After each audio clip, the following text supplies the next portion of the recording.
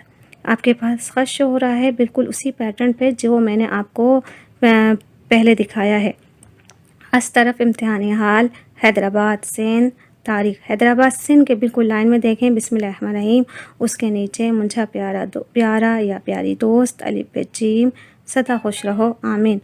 السلام علیکم بالکل مارجنا اس طرف جو ہے اس کے بالکل نیچے آ رہا ہے۔ حد سب خیر آہے امہاں ڈاہن بخدا تعالیٰ جے کرم سان خیر ہوندو آمین۔ اس کے بعد پیراگراف چینج ہونا ہے۔ احوال عرض ہن ریت آہے تا کالا منہ کھے امہاں جو خط ملیو جنہیں میں امہاں جے صحتیاب